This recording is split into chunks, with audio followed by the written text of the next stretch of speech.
Next, equipments for production of stabilized blocks. In this we are having the equipments. This is the mold provided. Here the mold is there. The image of this is shown here. The arms are there. Then access to the screw. Then flow valve, hand pump. Okay. First the designer designs. Then you are going to manufacture. Then collection of sale. And then the production and productivity and products. Here the simple equipments means what? How we are going to produce the stabilized blocks. You already know what is stabilized blocks. That are mainly the mud blocks. We use some stabilizing material, that is nothing but a lime. You can go for the marble dust for the stabilizing of the mud. These are types of the molds used. So it can be solid block, perforated, full solid, perforated.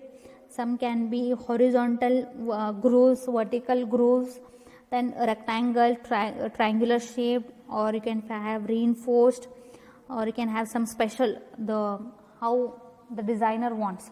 That type of blocks also can be produced. Next we are having earth construction. So this is the expansion of that.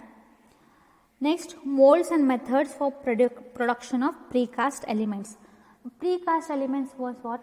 At the site we produce the elements, that is in the manufacturing industry. They are manufactured, they are cured, and later they are installed on the site. Depending upon what plan we have got, depending upon that we produce the parts of that building in the industry, and then we just bring it and just join them together in the required site. So assembly of molds, that is we do the form working.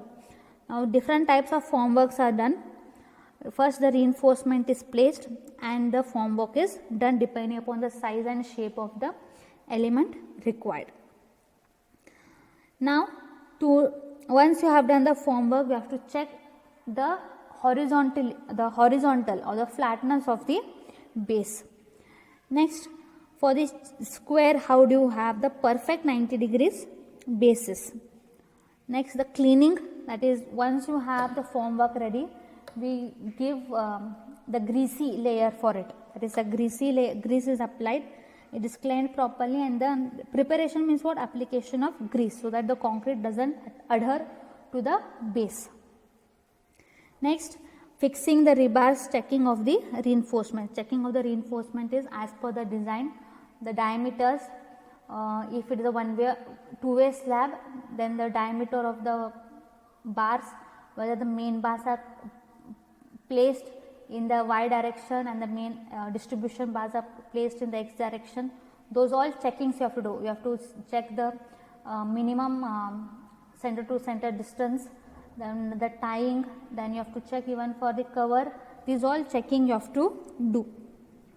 Next, lifting the inserts, that is nothing but giving the clear cover. Then you have to place the electric conduits. Depends on the consumer what he wants, whether he wants the electricity lines within the slab or even outside, that is on the walls mounting also we can do. If you want inside the construction only, then you have to provide the conduits for it or the place for the wires to pass by. Then after that you are going to allow the concrete to be prone. So these are some of the elements. This is the connection between beam and the column. You can see the bent up bars here. These are the cylindrical shaped. Now these are some of the cubes that you have normally seen. Now this is a finished product of the precast element. Next, this is the fixing of the element brought from another. It is like an this is a panel, okay, of the retaining wall. That panel is brought through using the crane and then it is fixed. In the right hand side image you can see he is applying the motor to the panel so that it can adhere properly to the whole system.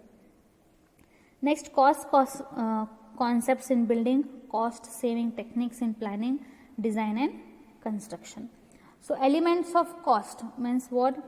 There are three main things. One is material, labor and the expense. That is nothing but your budget. Okay.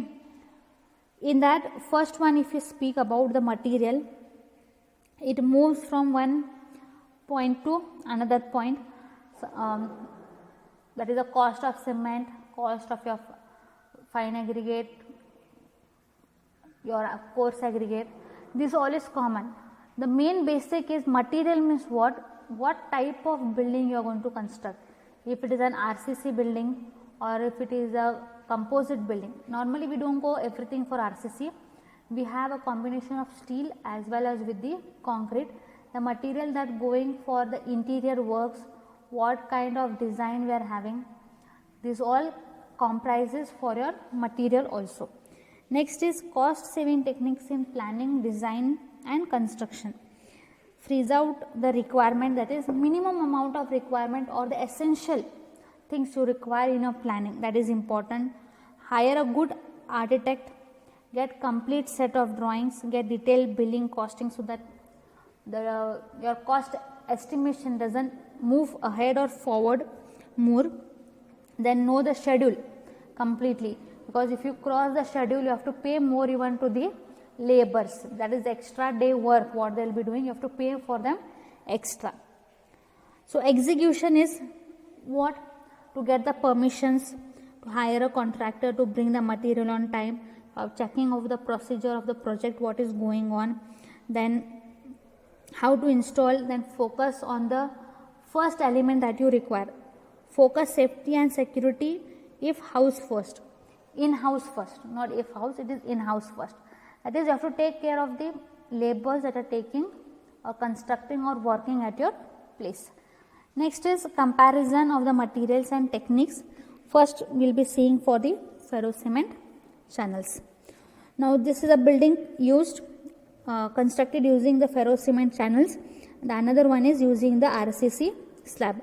So in this ferro cement channels, you can see the cost is 12% less than the concrete walls.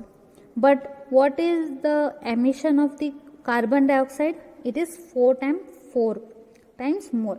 But if you use the same conventional RCC, the cost is 7% greater than the previous one. Okay, these are small variations using done. So these are the various techniques that we do for comparison of materials. That is embodied energy, what material we are using, then depending upon the